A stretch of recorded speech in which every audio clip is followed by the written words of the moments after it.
Hi everyone, my name is Miss Emily and I am a success coach at Lauderhill 6 through 12. Today I'm going to be discussing a little bit about my own experience with depression and anxiety. It started when I was in 9th grade, but at that time I was currently in the process of being diagnosed with an autoimmune disease called undifferentiated connective tissue disease.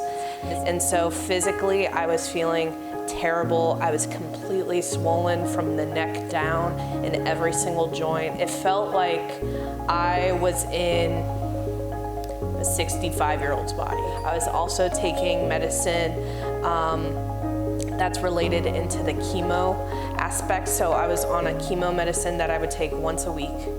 And that also would make me sick and had my hair fall out a little bit. And just overwhelmingly, the whole experience in itself was super confusing to me at the time because there was a lot of tests being done, and it wasn't until almost a year later when I was diagnosed with what I have. And so throughout that whole year, it was quite a challenge for me to wrap my head around. I'm dealing with something physically, but emotionally as well, it was so hard for like my mental state. And so I had terrible anxiety and depression starting around that time, and I didn't know how to share it with people. I didn't know how to talk to my parents about it. I didn't have a counselor, anyone I could really go to. And so it was quite a challenge for me to do really anything or talk to anyone about what I was dealing with. I didn't know that I was dealing with depression and anxiety. I didn't know how to explain it to people. All I knew is I was super exhausted. Everything at school made me anxious, and I would have like panic attacks. And so it wasn't until I had like a breakdown with my rheumatologist that she's like, you know, you might want to try like, seeing a professional about this. And I was like, oh. And so that was a challenge to me because I was like, yeah, I finally get to talk to someone, but she didn't care about that. Her job wasn't to hear my story or to help me and guide me through my life. It was more of like, we need to get you medicated and stable. Now I'm still dealing with depression and anxiety, and I was 18 in high school and now I'm 26. And so whether it came to school, I graduated but then went to college, and that whole experience was very challenging for me because no one wanted me as a high school student because I was like that average student. And so all the schools that I applied to down here, they wouldn't accept me. So I went off to a college that did accept me in Tennessee, and that's when I had my second flare physically, but emotionally I was in a very, very dark place. And so I ended up having to be hospitalized, which that was tough. But it's part of my story, so that's why I want to share it. And through that, I had to come back down to Florida to recover because recovery wasn't gonna be fixed within a week after getting out of the hospital. It was gonna take months. And so that's when I had to look at people that were counselors and social workers and therapists, people that are there to listen and to help guide you.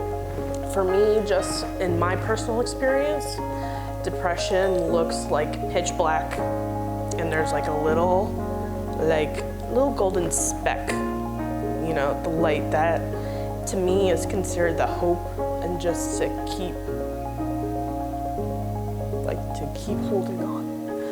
Being able to visualize that to get me out of the dark place, because I know that there's always going to be hope, is something that, like, without my faith and without that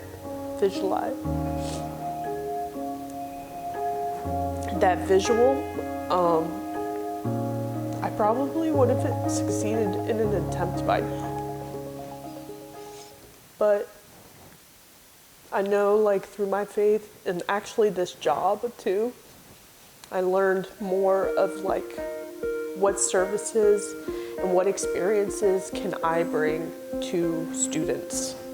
Now, going through my master's and hopefully becoming licensed one day as a clinical social worker, I want to share with my clients that vulnerability and that hope that you will get through this, like you will come out triumphant. And so it still takes time. It still takes a lot of work. It takes a village to help you succeed, and that's okay. You don't have to do it all on your own, and you don't have to be perfect. Up to this current day, still being medicated, it's now, well, throughout this whole process, it's just been a chemical imbalance, which is great because now that we know it's the source of that, so as long as I'm medicated and I take care of myself and I find ways to cope, I am getting better. As I grow older, there's different things that I enjoy more. So like right now, I'm really into succulents and plants and planting and propagating. And so I'm really into doing all of that kind of stuff. And that's kind of like something that I can do for myself and not have to worry about anyone else. And I do it for me. And so it's something that I truly enjoy. There's a lot of things that you can do out there. There are so many resources available to you all, and that's why I am here too, because I want to be one of those resources that I didn't have when I was younger. And so I'm here, and all the other success coaches are here. Our whole entire staff is here. We want to rally behind you. You know, we are here for you all at Firewall.